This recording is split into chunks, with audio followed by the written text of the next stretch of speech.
the old earring things going on for you there. Now, I'm not an earring wearer, but I see in Louise something that's very smartly dressed. She's obviously dressed for, she's dressing for respect. She's dressing for respect. As you respect yourself, she's dressing nice to look that way. So when someone says, it gives you a compliment, you often have to say, respond with a? Thank you. With a thank you. So that was a nice, clean exchange. Now, that we just saw the exchange, so I'm seeing her as a person, I'm seeing a little something there. So it's one thing to say thank you, but have you ever, and I've done this before, because I grew up in a family where I was told, pride goeth before a? Fall. So I was told in the family not to get too up in yourself, not to take, get too hot on yourself. People like what you do, what you say, whatever. So I kind of sloughed it off, and I kind of said, well, whatever. I just dressed up. My wife dressed me, or whatever. So you just kind of slough off a compliment. So there's something that really energetically happens when you slough off a compliment. And I want to share with you what that looks like, what that energetically looks like. When you give a compliment to another person, energetically, what you're doing is awakening something in you that is touched by their presence. Okay, in Louise's case, snappy dresser. Okay, so there's something in me that's a snappy dresser that likes that part of me enough that it comes up in me when I see Louise snappy dressing. So when I'm complimenting Louise, I'm actually also acknowledging, if you will, that energy of respect, or that energy of snappy dresser, or whatever that surrounds that's coming up within me. So when Louise says thank you, she completes the cycle by giving it back to me and honoring the fact that I'm actually seeing in her that I'm seeing in me. Have I got you so far? Yes. Okay? If she says, it was no big thing, or that team project you're complimenting on was a team effort, if she sloughs it off, it's like a one-way street. It's like a dead-end street. It just doesn't go nowhere because she doesn't really absorb it and reflect it back to me. Have you ever done that? Honestly. Sloughed off a compliment. Okay? Well, that's fair enough. That's fair enough. It's fair enough to do that. But what I'm saying to you, when you do that, you're breaking the chain. You're breaking the emotional dimension of energy chain, the Ubuntu, I am because we are. You're breaking that chain when you slough off a compliment and don't say, thank you for what you see in me. Because what they're really seeing in you is something that they like in themselves. Now, someone says, well, I don't snappy dress, or I love music, but I can't play music. Well, it doesn't have to be exactly in the form that you're thinking of. It's often in very subtle ways. If you like music and you compliment people on their music, somewhere in your life, in some one of the 7 areas of your life, you make people sing. Or you give voice to something, or you give music, or you give harmony to somewhere in your life. So somewhere, if you're complimenting a singer, you're actually saying, I like that piece where I'm in tune with my life. So don't get attached to the form. I don't have to wear earrings, I hope. I don't have to wear earrings to say that I like your snappy dress, because it's not the snappy dress form, it's the energy of the form. Do you understand what I'm saying so far? Okay. Second part of this, would you like to take appreciation and put it on steroids? Do I hear a yes? Okay, appreciation on steroids looks like this. Appreciation on steroids is called virtues. In your handout, you'll see some information around virtues. Virtues are the gifts of character. Virtues are the things that we acknowledge in each other that are gifts of character. They are qualities and sensibilities and ways of being in the world that are powerful and meaningful to us, and seen and heard and felt and experienced by others. There are roughly 52 of them. There are 52 virtues that have been acknowledged and recognized as cross-culturally aligned. What I mean by that, it doesn't matter what color your skin, what side of the tracks you grew up on, whether you're able to disable, whether you're tall, short, fat, skinny, wide, black, yellow, white, green, blue. It doesn't matter, because these are the gifts of your character, not the other ways that we distinguish differences between people. Now, I'm sure you're familiar with virtues, because one of the big virtues that you probably heard as a kid was that patience was a virtue. Well, that's the one that's been popularized by my grandmother. She personally put it out there in the world. But there are 51 other ones. And the quickest way to recognize them, if you have the list in front of you, is just to recognize that things like loyalty, things like patience, things like perseverance, things like trustworthiness, things like openness, these are all character quality traits of virtues that inspire, when shared between others, they inspire the emotional connection of energy, the emotional dimension of energy we call the Ubuntu. There's a downloadable guide for you at the bottom of that page. It's free. I give these things to you for free, that you might take them and or use them in your work, or use them in your family, or use them in your own personal life. Please take a moment to download that personal guide. I want to tell you one little story that gets across the point. You're saying, well, okay, well, that's appreciation on steroids. I don't get that. Well, what if, And here it is. Here's the kicker. What if you could take a virtue and acknowledge the fact that every single human being on the planet has within them, born with them already, 52 of them. All they have to do is discover them, uncover them, reveal them, and all you have to do is recognize them and see them in that person.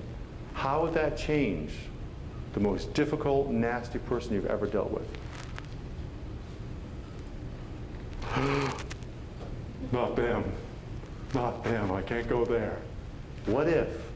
What if I told you that every difficult jerk, well, I'll spare the superlatives, you know what I'm talking about.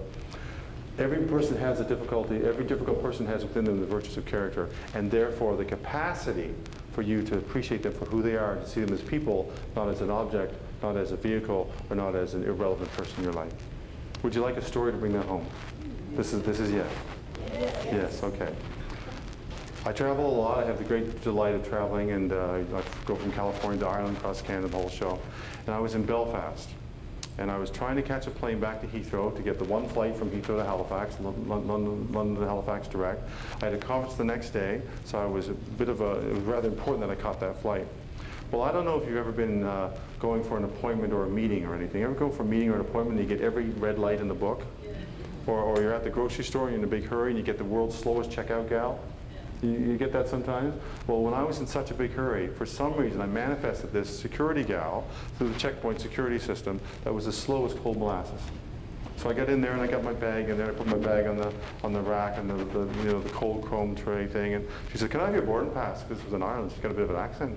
"Can I have your boarding pass?" So I give her my boarding pass and sliding through. You know how that little bag goes through the X-ray machine, and then it sticks its head out? And then it goes back in again. It's like, blah, like they're kind of teasing you, right? Well, they went back in because they saw something suspicious. So she says, "I'm going to check your bag, sir." I said, "Sure, okay." I'm going, "Oh my God, I'm going to miss my flight." So she's checking the bag. She puts on these rubber gloves, opens up the zipper, unzips the bag, reaches down, takes the stuff out, sorts it all around, looks it all through, and I'm saying, "Would you please hurry up?" But I didn't do that. If I did that, she would have done what? Slow down. So I just stand at the big, sort of this fake smile on my face. She goes, "Oh, just hurry up, oh my God, it's my flight." So I got that thing going. It was like, it took hours. And then guess what I got? Of course I got this. I got what's called the full meal deal at the security station. It's the swab test where they sniff. They do a little sniffer test. So she changes her gloves.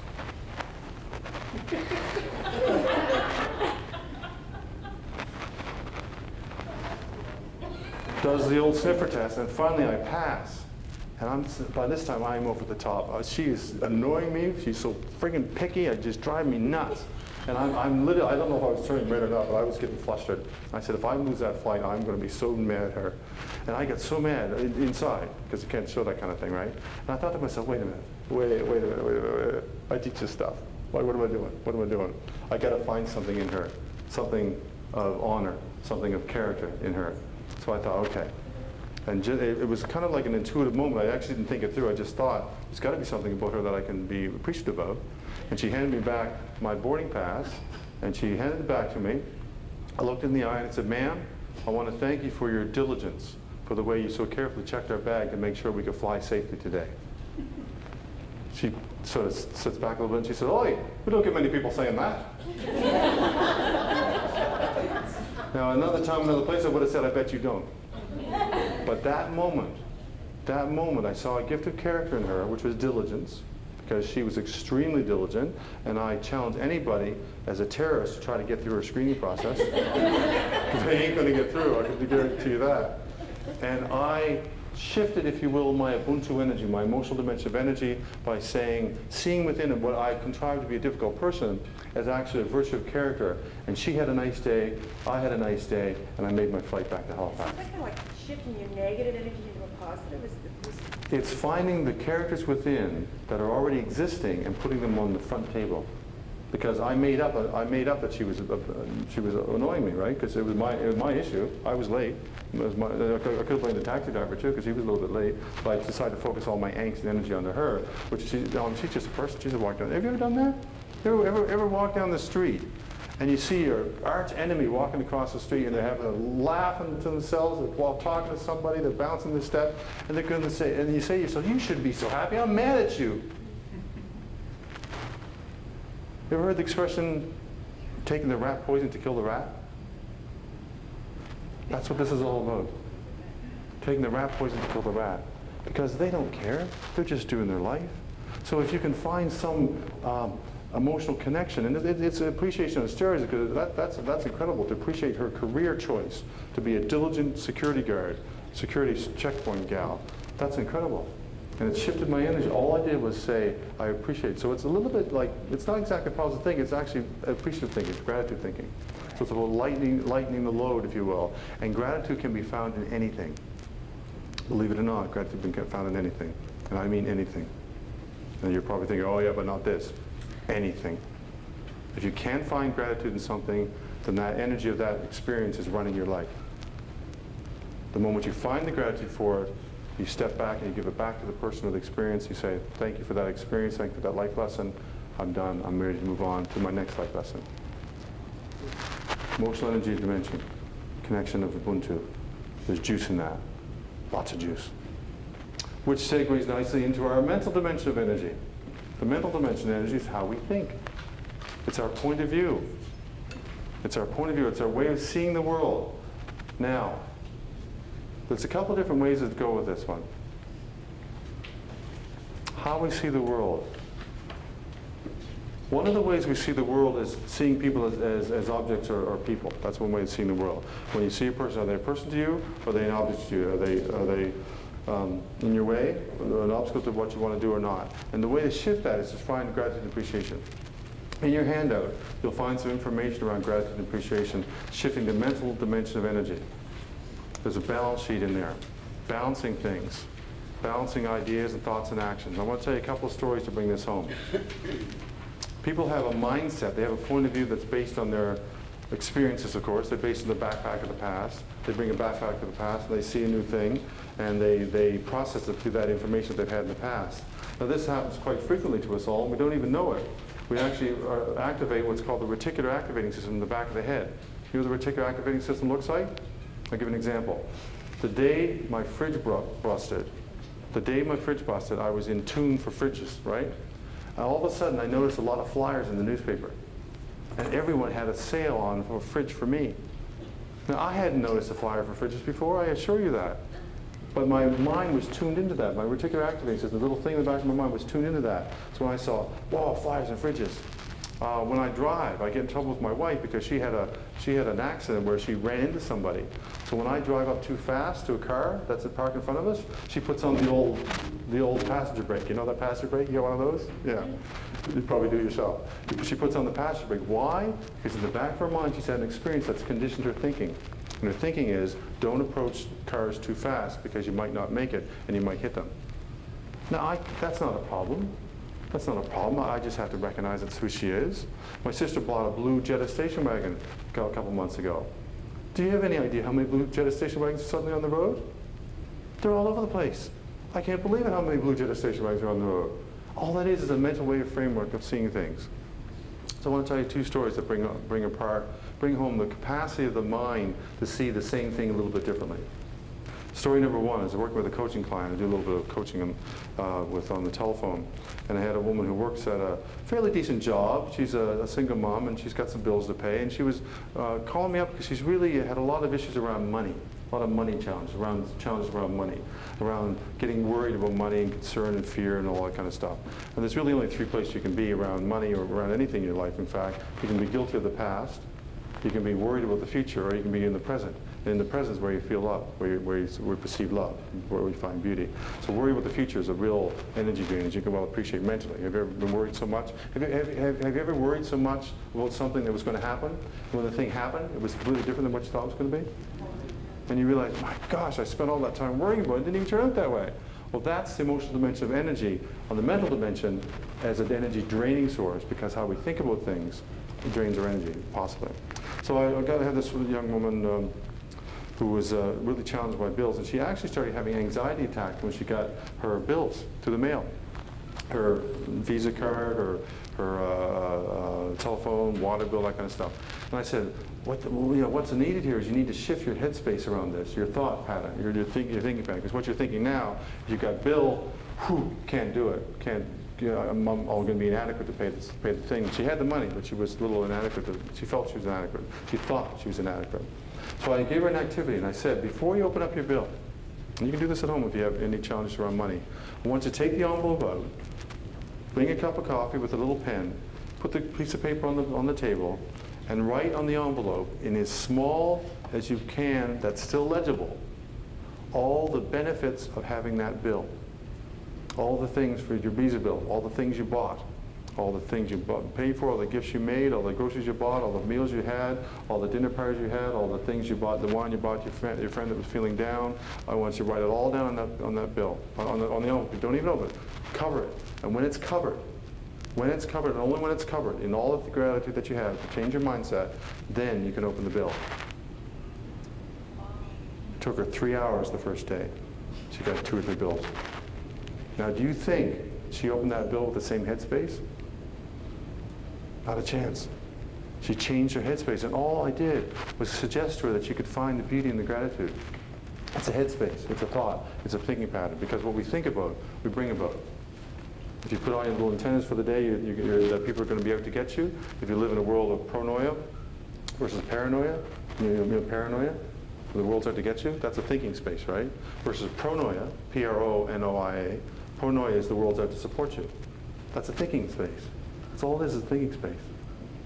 So the emotional dimension of energy is where we put our thoughts. And where we put our thoughts determines what we're going to get. What we think about, we bring about. Or, if you like other quotes, your mind believes what you tell it. One more story. It's got to do with taking an experience and making something beautiful out of it. And I brought some cards for you today. It's called the Rise and Shine cards. If you haven't seen them, they're a really beautiful set of cards. 180 cards, and they're all inspirational quotes. I want to share with you where it comes from. Wayne and Bertha Etter. On the back cover, it'll tell the story. But Wayne and Bertha was diagnosed with breast cancer in 1998. Bertha was diagnosed with breast cancer in 1998. Needless to say, that's a very difficult experience to go through. A lot of thoughts come up, thoughts of life, thoughts of permanence, thoughts of suffering, thoughts of all kinds of stuff come up, right? The day she started chemotherapy, Wayne, being her loving husband, was feeling quite helpless. As you can understand, he probably would have. Feeling quite helpless, quite powerless. The day she started the chemotherapy, she was extraordinarily tired. She came home and slept, and went to bed at like 9 o'clock at night. But Wayne thought, well, what can I do? How can I use my creative imagination to make something beautiful out of this experience? And so what he did, he went on the internet and researched inspirational quotes.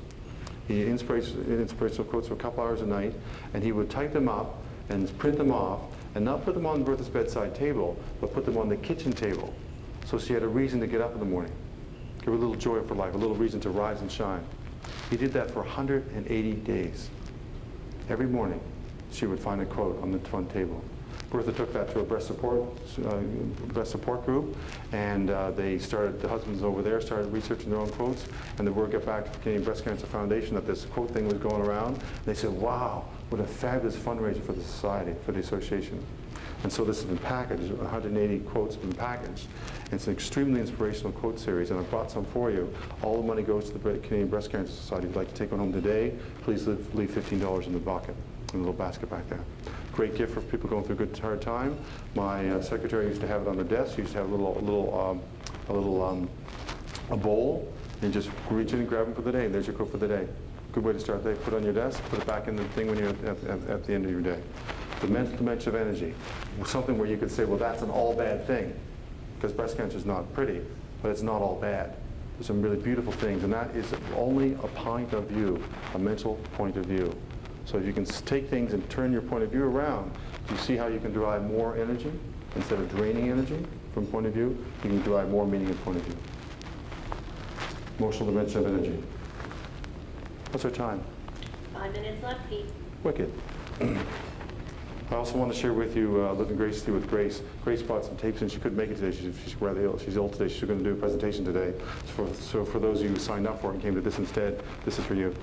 Take one of these at the back, but if you want to get our CD on Feng Shui, because Feng Shui is about the energy management in the home and the office. So, closing off the spiritual dimension of energy, I have a story to tell you. He was born in 1833. He died in 1888. He was a fairly well-off fellow.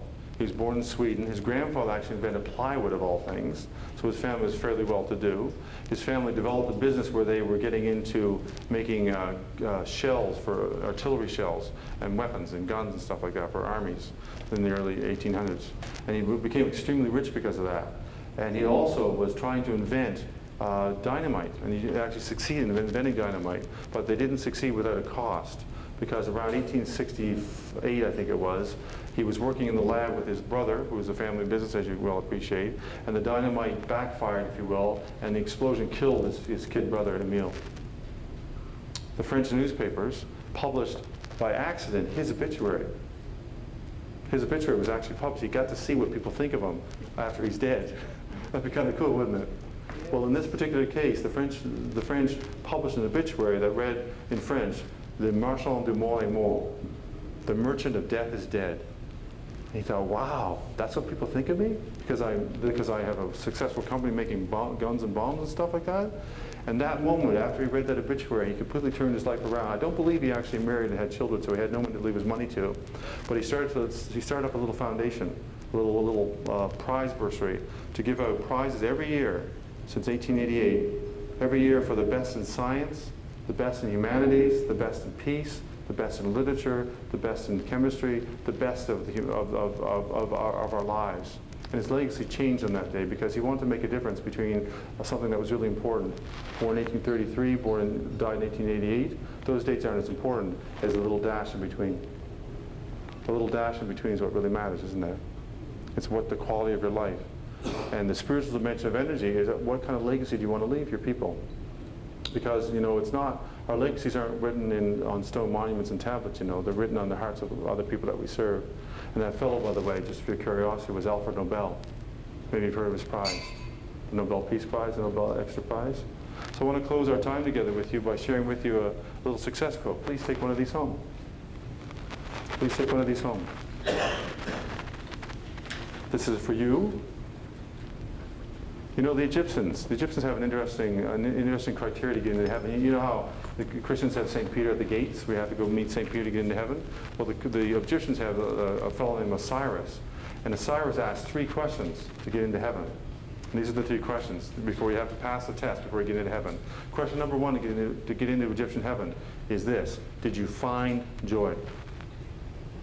Did you find joy? If you answer rightly on that one, Osiris will let you in. That's one of 3. Question number 2 is, did you give joy? And question number 3, which is actually multiple choice, is who is the best band, the Beatles or the Stones? Now, fortunately, there's no right answer because there isn't any right answer. But that's how you get into heaven. So, folks, I want to close this off with you today. I did bring some tools and resources. At the back of your handout, if you didn't get a handout, pop your card in the basket at the back, and I'll be happy to email you one. If you'd rather have an email one, I'd be happy to email you one. At the back of that little handout card that you have, the little Energize Your Workplace, at the back sheet is an opportunity to fill in your address, your email address for a email. I have a special report that goes out every Monday. It's full of chock-a-block full of goodies and ideas and fun stuff. So at the very back page of your handout, if you'd like to fill in your name and address and your email address, I'd be happy to send you a free email for your deliberations. So I want to wrap up with a success quote. Just want to close, and I want to dedicate this quote to you folks, the big-hearted service providers, opportunity knocks, because when people knock on your door, it's important for you to be there for them, to be the best that you can be, to have the most energy you have, to have lots of physical energy, to have an open and experienced mental, emotional energy, and an open point of view for your mind, and also to have a spiritual dimension of energy that what you do makes a difference, that what you do contributes to something greater than you. And there's nothing better than that, than knowing that what you do, whether you get acknowledged or not in our society, because I know a lot of you folks don't get much acknowledgement, whether you acknowledge it or not, know that you make a difference to some people. Even if they say you don't, even if they fight you, at least they've got enough guts to stand up and say, I'm worth something, and I'm going to walk away from you. That in itself is actually victory, believe it or not. So I want to close with this quote and dedicate it to you. Please take this home as an inspiration for yourself. Success. And by the way, thank you to the organizer, was Babs. Babs is out here. Thank you, Louise, for introducing me. Thank you, Babs, for doing the good work, and all the other conferences organized for Opportunity Knox. It's an incredible first year. So success. To laugh often much, to win the respect of intelligent people and the affection of children. To earn the appreciation of honest critics and endure the betrayal of false friends. To appreciate beauty. To find the best in others. To leave the world a bit better, whether by a healthy child, a garden patch, a redeemed social condition. To play with enthusiasm, some with exultation, and to know that even one life has breathed easier because you've lived and served. This is to have succeeded. Ladies and gentlemen, all the best for your 4 dimensions of energy. And last time, 1, 2, 3. Yes! On behalf of all of us at Knox you. and everybody here, Ooh, thank you chocolate. very, very much. Thank you. Come down a level here. Thank you. Thanks very much, Louise. Now, Louise is on next, so don't go far. Have to go 5 minutes, 5 minutes, a little break. pee break. Yeah, just so Okay. I get organized. Louise being presented over here, and where we go? Oh, they're on the way out. Snake and, I know. Start making the building. Do you want this jigger? Okay. Yeah. He's got to clip on you somehow. Can it clip there? They can clip there, but then there's a little battery pack thing that has to clip somewhere too, right? Can it clip there? Yes, it can. I'll give it to you. May I? Yeah, you go ahead, clip. On here. It's not really acting very good. No, I think that's what's vibrating, Pete. Might be too much feedback, maybe? I don't know. I've turned down a bit. You turned down a bit. Oops. Real good. Just say it. Testing. Oh.